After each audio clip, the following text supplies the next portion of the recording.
우리 지난 시간에 여기 43절에서 44절 말씀을 가지고 예수님은 율법을 소홀히 여긴 분이 아니에요. 많은 사람들은 자꾸 주님이 율법을 되게 홀대하고 무시하고 별로 율법을 중요하게 안 여기는 사람인 것이냐, 그렇게 착각하는 사람들이 종종 있더라고요. 그런데 주님은 율법을 소중히 여기는 분입니다.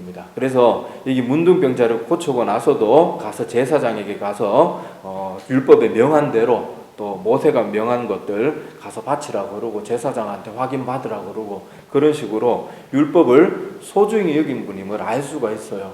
그리고 구약의 제사법을 지금 지키지 않는 것은 예수님이 이미 자기 몸으로 영원한 제물이 되셨기 때문에 제사법은 이제 더 이상 지킬 필요가 없죠. 영원한 제사가 한 번으로 드려지고 끝났으니까. 그리고 하나님께서 얼마나 율법을 소중히 여기셨으면, 만약에 예수님이 율법을 소중히 안 여긴다 그러면 굳이 십자가에 죽으실 필요가 없죠. 왜냐하면 율법에 보면 죄는 반드시 그 대가를 치러야 되고 그 죄 때문에 희생제물이 필요하다는 걸 구약에서 내내 가르쳤잖아요.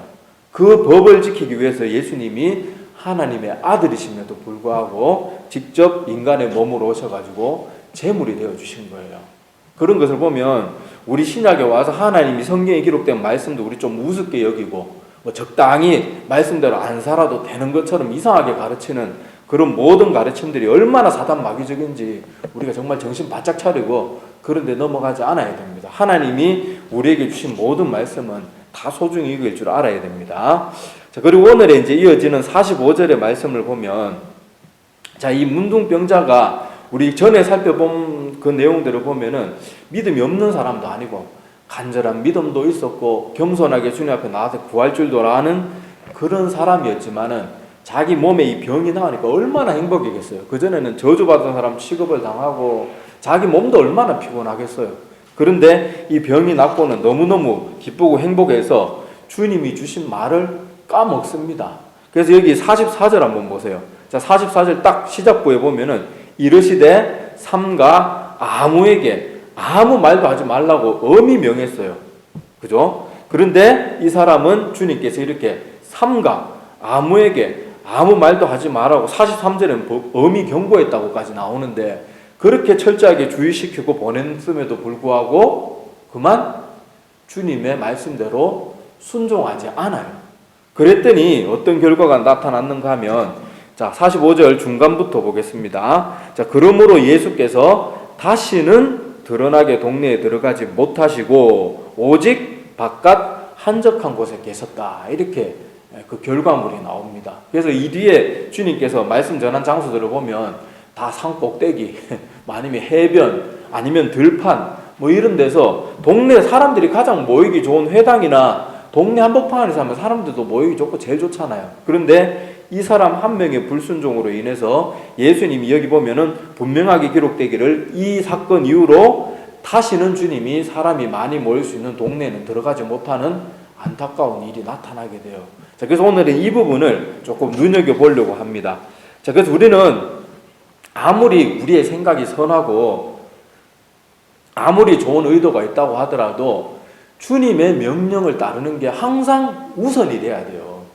우리 생각 가지고 이거는 하나님도 기뻐하실 거야, 우리의 판단으로 행동하는 게 아니고 하나님이 기뻐하시면, 그리고 그 뜻이 내 의견하고 맞을 때 그렇게 하는 거지, 그냥 내 판단만 가지고 막 뭔가를 하다가 보면 오히려 그게 안 좋은 결과를 가져오는 경우가 많이 있습니다. 그래서 우리 주변에도 보면요, 교회에서 이렇게 신앙생활을 하는데 우리 주변에서도 보면, 자, 교회에서 이렇게 교회라는 것도 질서가 있고 뭔가 이렇게 있잖아요. 그죠?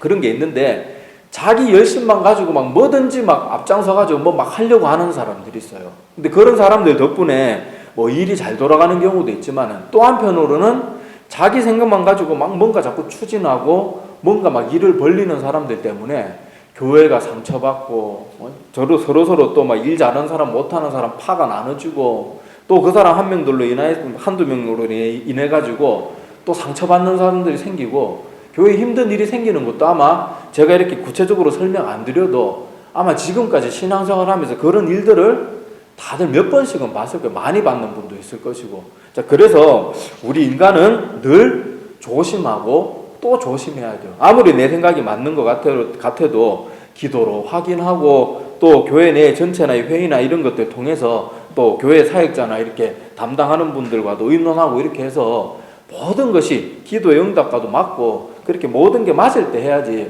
이거 해야 됩니다 그래놓고 막 다른 사람 다 무시하고 저런 사람들 교회 일하기 싫어서 그런다 그러면서 막 상처 주는 소리 하면서 자기 혼자 막 앞서가 봐야 오히려 그 일 때문에 분란이 생기는 경우가 더 많은 걸 저는 많이 봤어요. 자, 그래서 우리가 그런 것들을 조심해야 됩니다.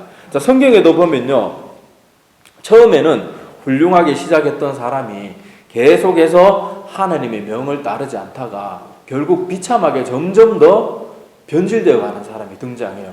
그게 누군가 하면 이 이스라엘의 초대 왕이었던 사울 왕이 있습니다. 사울 왕. 여러분 알다시피 사울이 초창기에는 굉장히 겸손하고 능력도 있고 용기도 있고 용감하고 하여튼 모든 면에서 손색이 없는 사람이었어요. 덩치도 다른 사람들보다 머리 하나는 크고 뭐 인물도 출중하고 누가 봐도 야, 저 사람은 임금감이다. 그런데다 인격까지 겸손해요. 겸손하고 또 막 그렇다고 겸손하다고 겁쟁이는 아니에요.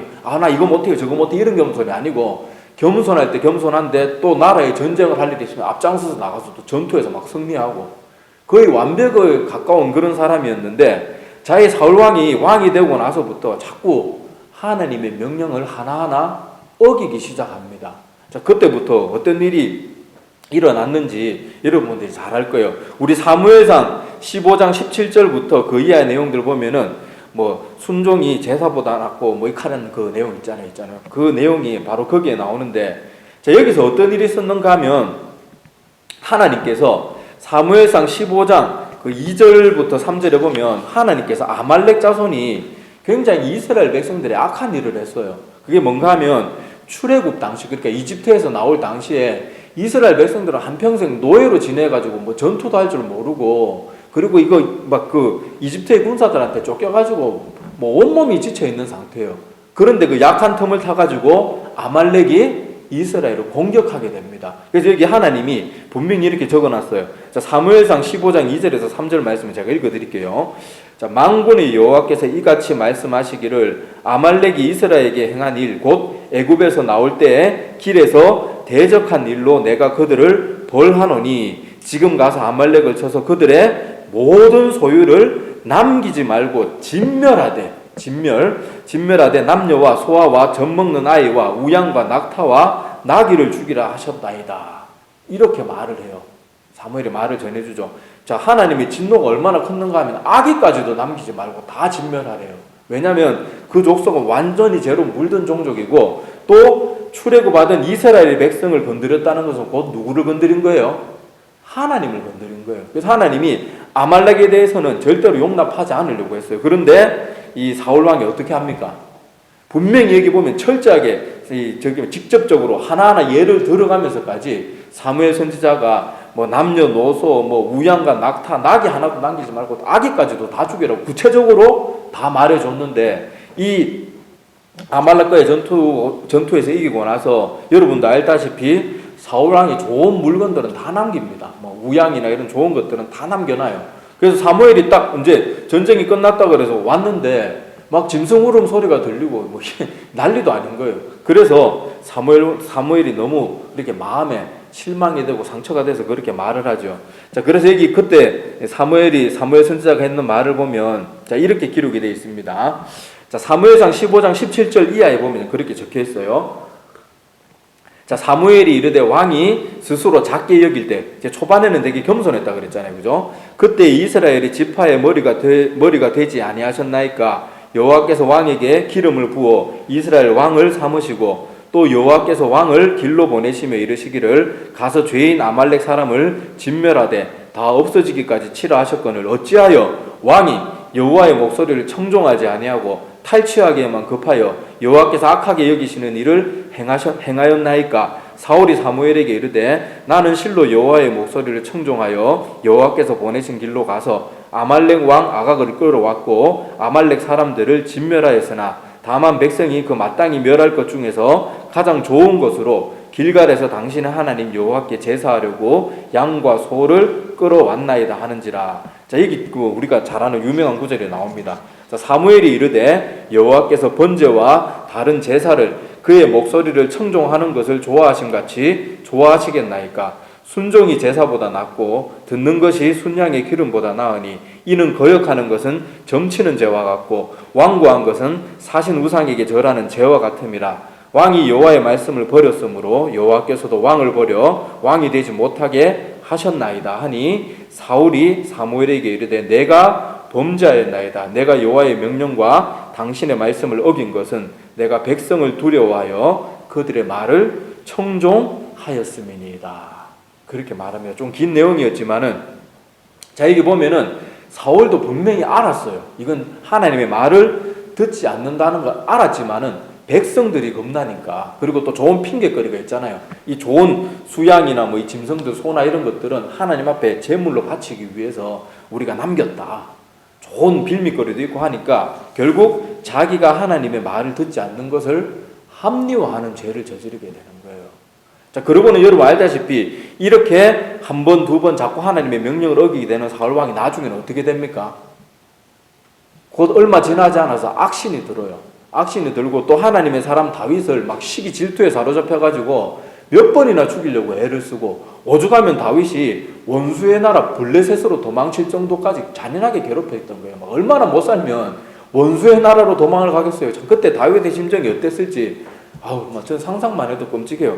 여러분 같으면은 아무리 사람이 핍박해도 원수의 나라 가면 까딱 잘못하면 죽은 목숨인데 얼마나 절박했으면 그랬겠어요. 그렇게 핍박을 하고 또 나중에는 이 하나님께서도 응답하지 않고 사무엘 선지자도 이제 뭐 그 곁을 떠나버리고 하니까 무당을 불러서 그렇게 접신을 하게 되고, 또 나중에 전쟁터에 가서 전쟁이 지고 자기 자녀들은 또 그렇게 전쟁터에서 하루아침에 다 그렇게 죽게 되고, 또 자기도 그날 스스로 칼로 자결하는 그런 비참한 최후를 맞이하게 되는 게, 이렇게 하나님의 말씀에 순종하지 않고 자기 생각에 이게 맞겠거니, 그리고 합리화할 만한 그런 이유들이 있었지만은 결국 순종하지 않으니까 그런 비참한, 너무도 안 좋은 그런 결과를 맞이하는 것을 우리가 좀 두려운 모습으로 오늘 사울왕의 모습을 봐야 됩니다. 그리고 실제적인 예를 하나 더 말씀을 드리자 그러면, 제가 이 말씀을 10수년 전에 들었는데 그때 말씀 전하는 분이 하도 마음 아프게 전해가지고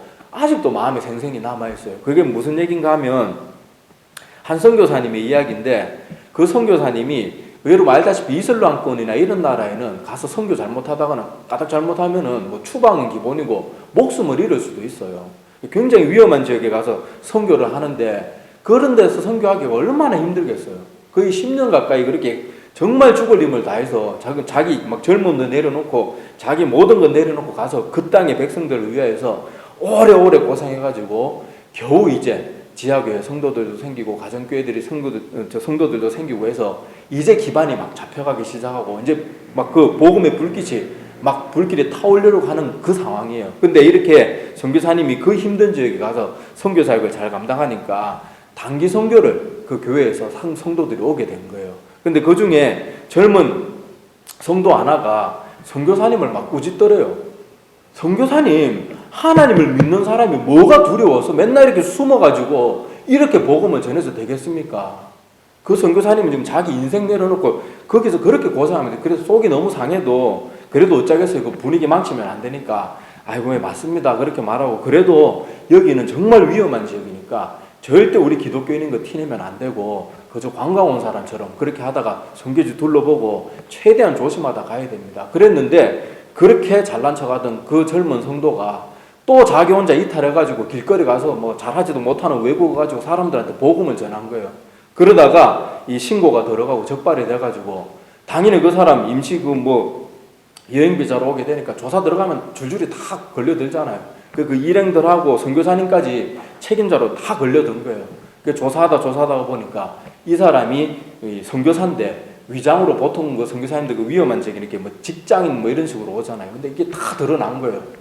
그래서 그 선교사님이 하루아침에 그 땅에서 아무것도 제대로 수습도 못하고 쫓겨나고 추방을 당한 거예요. 그러니까 그 선교사님이 정말 피끓는 마음으로 말을 하더라고요. 제발 부탁드리니까 단기 선교 준비 안 된 사람들 보내지 마시라고 그렇게 말을 하더래요. 여러분, 그리고 선교사님들이 우리 요새 단기 선교가 되게 유행처럼 번지는데, 우리 교회 앞에서는 그런 말 잘 안 하지만 선교사님들이 모여서 이런 말 하는 분들도 있어요. 이제 단기 선교 좀 그만하시면 좋겠다. 여러분, 단기 선교 한 번씩 와가지고 몇 주씩 한 달씩 있다 가면요, 선교사님들 사역이 다 엉망이 돼버립니다. 그리고 맨날 쫓아다니면서 시달리고 일정 짜고 또 관광지도 한번 또 보여줘야 되고 쇼핑도 시켜줘야 되고, 그래갖고 어떻게 영적인 거기 영적인 최전방에서는 하루하루 그냥 영적으로 조금만 게을러도 막 영적으로 무너지기 쉬운 그런 곳인데, 그렇게 뒤치다거리 하다가 보면 뭐가 되겠어요? 그때 그 선교사님이 그렇게 준비되지 않은 사람들, 순종할 줄 모르는 사람들, 그런 사람들 와가지고 하루아침에 그 공들여가지고 그 선교사님의 그 젊은 인생 다 바치고 돈 다 바쳐가지고 했던 사역이 하루아침에 순종하지 않는 한두 사람 때문에 끝장이 나버리는 거예요. 그러니까 우리가 순종 안 하는 걸 절대 가볍게 여겨서는 안 됩니다. 하나님은요, 우리가 좀 어눌하고 부족해도 순종 잘하는 사람은 더 들어 쓰지, 똑똑하고 지 멋대로 하는 사람은 하나님 절대로 안 들어 쓰세요. 그런 사람은 오히려 항상 거치는 자가 돼요. 거치는 자가. 그래서 하나님은 우리에게 순종을 요구하신다는 것을 우리가 꼭 기억했으면 좋겠어요. 그래서 종교개혁자들은 늘 그 슬로건이 그거였잖아요. 성경이 가라는 곳까지는 아무리 위험해도 가고, 성경이 멈추라고 그러는 곳에서는 아무리 궁금한 게 있고 아무리 이해되지 않는 것이 있더라도 성경이 여기까지다 그러면 덮어둔 거는 더 알려고 하지 않았어요. 그게 하나님의 말씀에 순종하는 사람들의 특징적인 모습이에요. 순종할 줄 아는 거. 자, 그래서 이 문둥병자는요, 아까도 말씀드렸다시피 주님을 향한 분명한 뜨거움이 없는 사람은 아니었어요. 그러니까 그 위험을 무릅쓰고 주님 앞에 나왔고, 또 나와서 겸손하게 엎드려서 새파랗게 젊은 예수란 청년 그 앞에서 그렇게 간절하게 구하고 병나음을 이렇게 입었던 것을 보면 분명히 믿음이 없는 사람은 아니었지만은 그렇게 자기의 생각대로, 그 사람은 악의가 있어서 그런 건 아니라는 건 분명히 알 수가 있어요. 그런데 어쨌든지 간에 우리가 아무리 선한 의도라도 순종하지 않으면 안 되는 거예요. 근데 예수님이요, 모든 사람에게 다 가서 전하지 마라 그러진 않았어요. 거라사 지방의 광인에게는 귀신 내쫓고 나서 뭐라 그래요? 가서 내 가족들에게 알리라 그러잖아요. 그러니까 하나님, 모든 걸 알고 계시는 하나님이 우리보다 모든 걸 더 잘 아시니까 그 사람에게 제일 필요한 말로 가르쳐 주시는데, 우리가 뭔데 내 생각이 더 똑바로 맞다고 생각하고 내가 더 하나님보다 똑똑하다고 내가 먼 미래를 볼 수 있는 것처럼 그렇게 생각하는 게 얼마나 교만하고 어리석은 모습이에요. 이런 것들은 절대로 우리가 해서는 안 됩니다. 그런데 반면에 하나님의 사람들의 특징은 아까도 말했다시피 하나님의 말씀에 즉각 순종할 줄 알고, 자기의 뜻과 계획이 있어도 하나님의 뜻이 주어지면 바로바로 바꿀 줄 아는 그런 준비된 마음이 있어요. 지금 우리 새벽에 사도행전 말씀 계속 나눌 때 그때 사도 바울의 모습을 한번 기억해 보시기를 바랍니다. 이게 혹시 모르는 분들도 있으니까 다시 한번 말씀을 드리자 그러면, 자, 우리 사도행전 한번 찾아볼게요. 사도행전 16장 6절에서 10절 한번 찾아보겠습니다. 사도행전 16장 6절에서 10절. 자, 원래 사도 바울이 선교여행을 떠날 때 제일 처음 가려고 했던 곳은요, 아시아였습니다. 아시아. 자, 사도행전 16장 6절에서 10절 말씀을 보세요. 자, 거기 보면 이런 기록이 있습니다.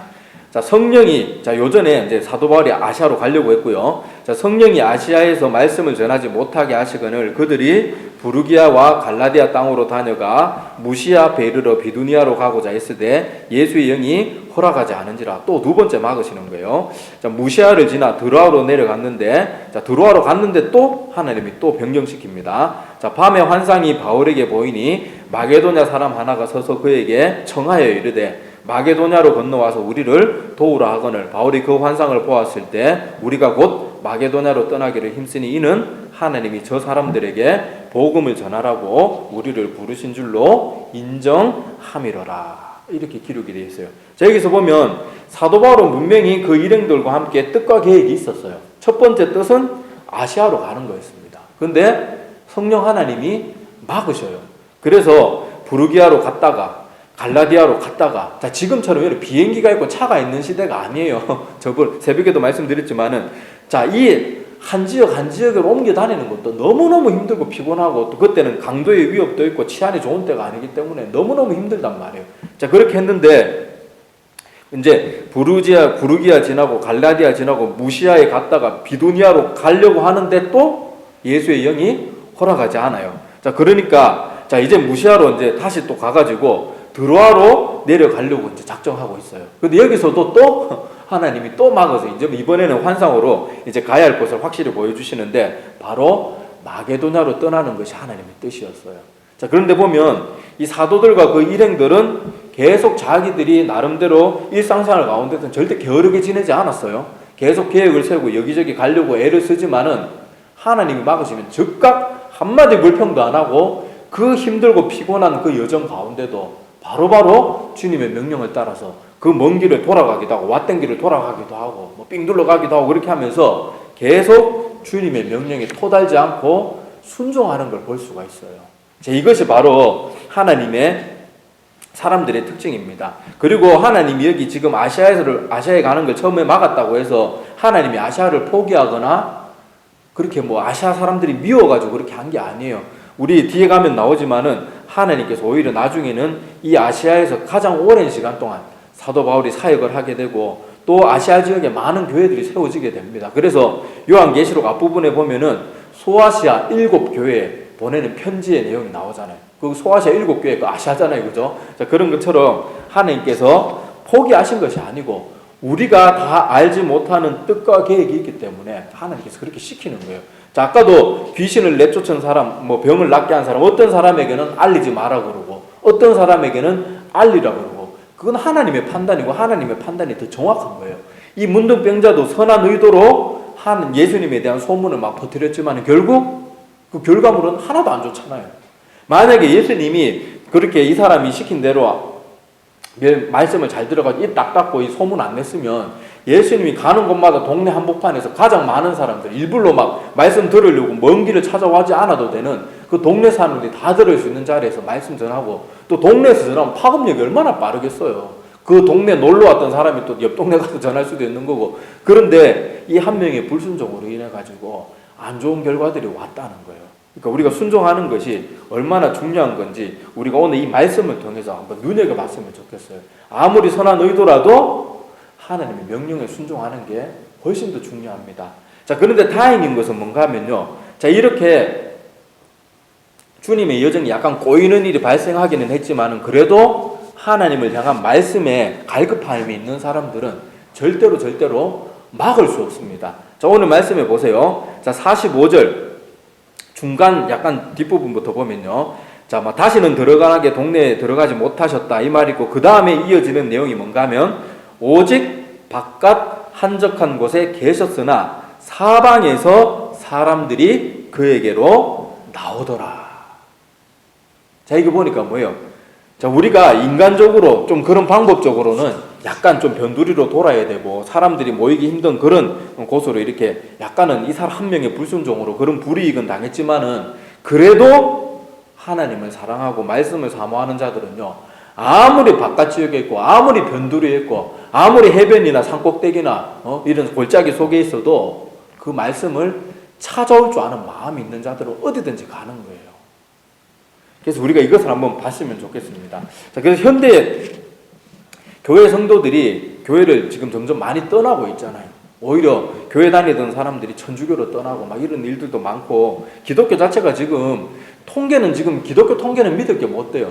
지금 성도들도 이 교회 저기 돼 있고 직장 옮기면 저 교회 가서 또 저기 올라가 있고 어떤 사람 혼자서 막 3군데 4군데 저기 올라가 있는 사람도 있기 때문에 지금 한국교회 통계는 믿을 게 못 됩니다.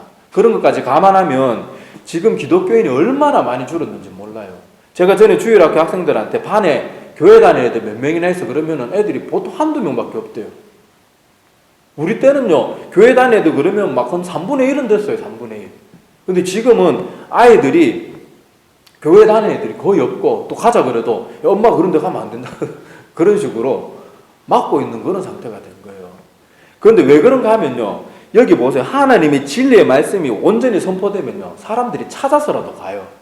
그런데 여기 보면 교회 사람들이 지금 교회 다니다가도 떠나는 이유는 진리의 말씀이 없고 항상 전해지는 말씀이라고는 세상 사는 이야기, 시사 이야기, 뭐 옛날 이야기, 듣기 좋은 이야기, 복 받는 비결, 요즘 뭐 이렇게 뭐 국민일보나 이런 신문 같은 데 보면요, 광고들 보면 기가 막힙니다. 자녀 뭐 대학 합격의 비결 축복 뭐 집회 뭐 이런 것도 있고, 뭐 시력 회복 집회, 뭐 재정 문제 해결 받는 집회, 무슨 전문 뭐 금전 문제 해결 전문 그게 무슨 집회예요, 그게? 그거는 하나님 보실 때 두려운 일이에요, 두려운. 근데 사람들은 그런 거 막 쫓아다니잖아요. 근데 그런 데 가서 아무런 조음이 없으면 막 헌금도 막 평소 자기 교회는 땡전 한 푼 잘 안 바치던 사람들이 그런 데 가면은 막 돈 몇백만 원씩 헌금하잖아요. 그러놓고 아무 결과물 안 나오면 그 사람들이 곧바로 안티크리스찬 되는 거예요. 야, 교회 다니는 저것들 돈 끌어 모으려고 뭐 복 받는다, 뭐 어떻게 하면은 기도 받고 하면은 사업이 잘 된다 그래 놓고는 하나도 안 되더라. 그래가지고 교회 떠나서 안티크리스찬이 되는 거예요. 그래서 안티크리스찬들이 이렇게 한 번씩 댓글을 이렇게 읽어보면 걔들이 교회 사정을 목회자들 수준만큼 잘 알아요. 속속들이 다 잘 알아요. 왜 그런가 하면 이런 데 다 뛰어다녀보고 복음이 아닌 것을 복음, 그 사람도 잘못 있어요. 왜 성경 말씀 놔두고 왜 듣기 좋은 말씀만 쫓아다녀요? 그러니까 교회에서 상처받고 실망하고 떠나게 되는 거예요. 뭐 그렇다고 우리가 뭐 그 사람들 미워하자 이런 말은 아닌데, 우리가 하나님의 말씀이 아닌 것에 자꾸 관심을 가지고 그런 것에 마음을 빼앗기다 보면 우리도 언제 그렇게 될지 모르는 거예요.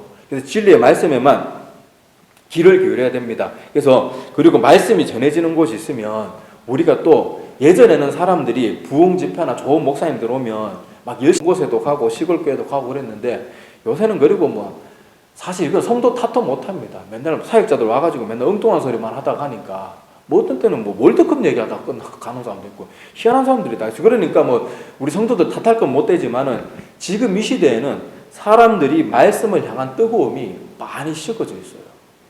그리고 사역자들이 그렇게 좋은 사역자들이 찾기 힘들면, 그리고 자기 스스로라도 성경 말씀을 열심히 봐야 되는데 그것도 별로 안 해요. 그러고는 자꾸 딴 핑계 내고, 목사들이 그래서 그렇다고 그러고 교회들이 엉망내서 그렇다고 그러고 그러면 좋은 교회라도 찾아다니지, 아니면 스스로 성경이라도 열심히 읽어야 되는데 드라마 보고 아침 뉴스 보고 정오 뉴스 보고 저녁 뉴스란 뉴스는 다 챙겨보고 할 거 다 하면서 성경을 하루에 10분도 안 읽어요. 그리고 10분도 읽기 싫고 그나마 조금 성도로서의 양심 있는 사람은 하루에 한 장이라도 읽어야지. 그래 놓고는 막 아무 내용도 머리에 들어오지도 않게 그냥 막 눈으로만 대충 보고 오늘 하루 한 장 읽었다 그러면서 마치 자기 의무를 다했는 것처럼, 그러고는 거짓 위안에 빠져가지고 하나님의 말씀을 읽고 내 마음 가운데 하나님의 음성이 안 들려주고 아무런 교훈이 없으면 뭐 읽어도 아무 소용 없는 건데, 그런 식으로 종교가 하나님과 더 가까워지기 위한, 하나님을 더 사랑하고 하나님과 더 인격적인 관계를 가지기 위한 신앙생활이 아니고 형식적인 종교에 빠지게 되는 거예요. 그러니까 아무 생명력이 없어요.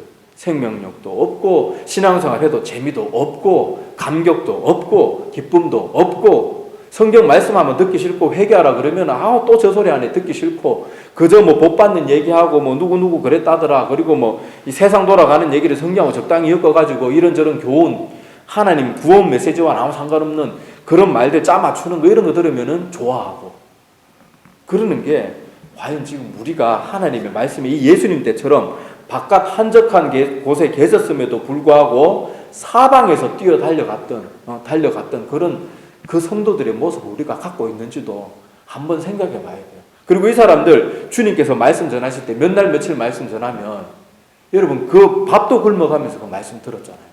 우리 같으면은 아무리 뜨거운 말씀 전해지더라도 정신 딱 되면은 딱 밥 먹고 하겠습니다. 물론 밥 먹고 해야죠. 자, 그런데 그때 사람들은 말씀을 얼마나 소중히 여겼는가 하면요, 예수님이 말하면 꼼짝도 안 해요. 거기서 들판이고 어디서든 주님 말씀 끝날 때까지 다 듣고 있는 거예요. 자, 그런 것들을 보면 그때 초대교회 성도들의 모습이나 그때 순수했던 믿음의 사람들의 모습과 나 자신의 모습을 비교해보면 뭐 말씀 전하는 저라고 뭐 다르겠어요. 옛날 우리 믿음의 선배들에 비하면 우리 지금 진짜 너무 형편없어요. 옛날 우리나라의 김익도 목사님, 뭐 손양원 목사님, 주기철 목사님, 이런 기라서 같은 목사님들, 그런 분들이 살았던 삶과 우리의 삶을 비교해보면요, 우리 천국 간다고 저 천국 갑니다, 감히 이런 말도 못할 정도 수준의 신앙이에요. 그런데도 어디에서 용기가 나오는지 맨날 구원의 확신은 다들 넘쳐가지고, 물론 구원의 확신이 있어야 돼요. 성경에도 구원의 확신을 가지라고요. 그런데 그래도 좀 명함을 내밀만 한 정도는 돼가지고 그렇게 말을 하든지 해야지, 지금 우리 마음 가운데 말씀을 향한 뜨거움도 없고 하나님을 향한 순수한 사랑한 마음도 없는데 또 우리가 너무 잘못된 안심 가운데 빠져 있지는 않나, 이런 것들도 한번 생각해 봤으면 좋겠습니다. 자, 오늘 말씀을 정리해 보면요, 우리는 아무리 주님을 향한 선한 의도와 똑똑한 계획이 있고 막 살이 딱딱 맞아 떨어지더라도 하나님의 명령 순종하는 게 우선이에요. 그리고 우리 생각대로 아무것도 하지 말란 말이 아니에요. 그리고 우리가 기도하면서 하나님 뜻과 맞으면 그렇게 하면 돼요. 그리고 여러분, 사도 바울이나 이런 사람들이 복음 전할 때 열심히 자기 뜻대로 복음을 전하고 어느 도시 떠나지만은 하나님이 안 막으실 때는 어떻게 했어요? 그냥 자기가 또 기도하면서 하는 대로 하는 거예요. 근데 하나님의 뜻이 너무도 분명할 때는 내가 아무리 이 일을 위해서 막 계획을 세우고 예산을 잡고 대단한 노력을 퍼부었더라도 하나님이 명하시면 그걸 내려놓을 줄 알아야 돼요. 그러니까 제일 좋은 거는 기도 응답받고 하는 게 좋은데, 하나님이 때로는 우리가 행동해야지 그때그때 말하시는 경우가 많거든요. 아까 우리 사도 바울의 모습도 봤지만은 막 이곳저곳 막 열심히 돌아다닐 때 몇 번 돌려가지고 그 다음에 처음부터 가르쳐주면 좋은데 왜 그렇게 하셨는지 저도 잘 모르겠어요. 자, 그런데 그렇게 하시는 경우도 있기 때문에 어쨌든지 우리는 주님의 뜻에 순종하는 훈련을 항상 하고 있어야 돼요. 마음의 결단을 하고 있어야 돼요. 그리고 아까도 말했다시피 또 교회 내에서는 교회의 질서, 교회가 뭐 담임 목사나 교회 전체 분위기가 막 완전히 말씀과 반대로 나간다 그러면 순종 안 해도 돼요. 근데 교회가 말씀대로 열심히 따르는 교회라 그러면 교회의 질서에 복종할 줄도 알아야 됩니다. 그래서 모든 것이 합력하여 선을 이룰 수 있도록 기도 충분히 하고 하나님의 뜻이 확실할 때 그 일을 향해서 나가는 것이 가장 지혜로운 모습이고, 또 자기의 생각대로 순종하지 않다가 그렇게 비참하게 인생이 끝났던 또 사울과 같은 사람들의 모습을 생각하면 우리가 조금은 하나님 앞에 두려움을 가지고 신앙생활을 하는 모습도 필요합니다. 자, 그리고 또 주님 이렇게 문둥병자가 자기는 선한 의도로 이렇게 소문을 냈지만은 그 소문 때문에 주님이 다시는 동네 안에 들어가서 말씀을 전하지는 못했어요. 그럼에도 불구하고 말씀해 보니까 예수님의 말씀을 사랑하는 자들은 어땠어요? 예수님이 아무리 바깥 한적한 곳, 변두리, 해변가, 산 꼭대기, 들판, 골짜기 어디에 있든지 주님이 말씀을 전하는 곳이면 아무리 먼 곳에서도 주님을 향해 찾아갔던 것을 우리가 말씀을 통해서 확인합니다. 평양 대부흥 운동회 때요, 경상도에서 평양까지 개나리 보찜 지고 쌀 한 줌 지고 그렇게 걸어가서 그 평양 대부흥 운동회 때 사경에 참석하고 그랬던 사람들이 기록으로 남아있어요. 한 달씩 걸어가지고. 그런 말씀에 대한 사모함, 과연 우리는 지금 이 시대에 말씀의 홍수 속에 사니까 오히려 더 하나님의 말씀을 안 찾게 되는 거예요. 먹을 것이 없을 때는 막 뭐든지 먹는 것만 있으면 막 감사함으로 먹지만, 이제는 막 배가 불러가지고 막 그렇게 하는 우리 모습은, 우리 가운데 그런 모습은 없는지도 한번 살펴봤으면 좋겠습니다. 그래서 순종할 줄 아는 사람, 말씀을 정말로 사모해서 살아있는 말씀이 전해지는 곳이라면 어디든지 찾아갈 줄 아는 그런 깨어있는 그런 모습을 가진 우리 모두가 되었으면 좋겠습니다. 그래서 주님의 사역에 거치는 자가 아니라 귀하게 쓰임받는 사도 바울과 같은 사람들이 되었으면 좋겠고요. 또 하나님의 말씀을 사모하면 하나님이 일에 빠져있던 마르다보다 하나님의 무릎 앞에 앉아가지고 주님의 말씀을 들었던 마리아를 예수님은 훨씬 더 어여삐 여기셨어요. 그래서 그렇게 주님 앞에 어여쁨을 받는 우리 모두가 되기를 소망합니다. 기도드릴게요. 하나님 아버지 감사합니다. 오늘 말씀해 보니까 약간은 우리의 생각과는 다르게 의도치 않은 결과가 나오는 그런 내용들을 살펴보았습니다. 문둥병자는 주님을 향한 믿음도 있었고 또 주님을 사랑하는 마음도 있었고 겸손하게 구할 줄 아는 그런 귀한 마음도 있었지만은 자기의 생각이 선하다고 해서 주님의 명령을 따르지 않다가 오히려 안 좋은 결과들을 가져오는 것을 저희들이 말씀을 통해서 확인합니다. 저희들도 우리의 생각 같은 것은 하나님 앞에서 내려놓게 도와주시고, 우리가 아무리 이런저런 것을 선한 의도로 계획하고 또 잘했다고 생각될지라도 하나님이 아니라고 하면 그 모든 것들 내려놓고 주님의 뜻에 순종할 줄 아는 그런 귀한 마음들 저희들에게 허락하여 주시옵시고, 또 바라옵기는 하나님께서 미리미리 우리가 기도에 깨어 있음으로 말미암아 우리의 길을 인도하여 주시어서 우리가 시행착오하지 않고 늘 하나님이 원하시는 곳에 있을 수 있는 그런 저희들이 다 될 수 있도록 영적으로 민감한 마음들도 허락하여 주시옵소서. 그리고 주님이 이렇게 한 명의 불순종으로 인하여서 날마다 바깥 한적한 곳으로 그렇게 다니시게 되고 다시는 동네 앞으로 들어오기 힘든 그런 상황이 되었지만은 그래도 주님의 말씀을 사모하는 자들은 어디에 있든지 주님의 말씀을 듣기 위하여서 먼 길을 마다하지 않고 험한 길을 마다하지 않고 주님의 말씀을 듣기 위해서 달려가고 또 몇 날 며칠씩 그 말씀을 들으면서 수고할 줄 아는 그런 귀한 마음을 가진 것을 저희들이 확인합니다. 이 시대를 살아가는 우리는 오히려 주변에 말씀이 넘치는으로 말미암아 말씀이 상대적으로 너무 소홀하게 여기고 있고 성경이 우리 주변에 널려 있음에도 불구하고 오히려 말씀을 잘 보지도 않고 보더라도 형식적으로 보는 경우가 얼마나 많은지 모릅니다. 우리가 이렇게 축복된 시대를 살면서도 이 축복의 기회를 누리지 못하면 이 축복이 오히려 우리의 심판의 근거가 된다는 것을 늘 기억하게 도와주시어서 우리 하루하루의 삶이 늘 말씀을 통해서 하나님께로 더 가까이 나가는 그런 저희들이 되게 도와주시고 말씀을 사모함으로 말미암아 하나님께 칭찬받고 또 우리도 영적으로 날마다 더욱더 기쁜 모습으로 또 밝은 모습으로 자라가는 우리 모두가 되도록 큰 은혜 베풀어 주시옵소서. 오늘도 귀한 예배의 자리에 나온 성도들의 돌아가는 발걸음을 지켜주시옵시고 이들의 삶을 주님께서 늘 기억하여 주시옵시고 한량없는 은혜로 이들의 삶과 가정과 하는 모든 일들을 복 주시고 지켜주시옵시기를 간절히 바라옵고 원하오며 예수님의 이름으로 기도드립니다. 아멘.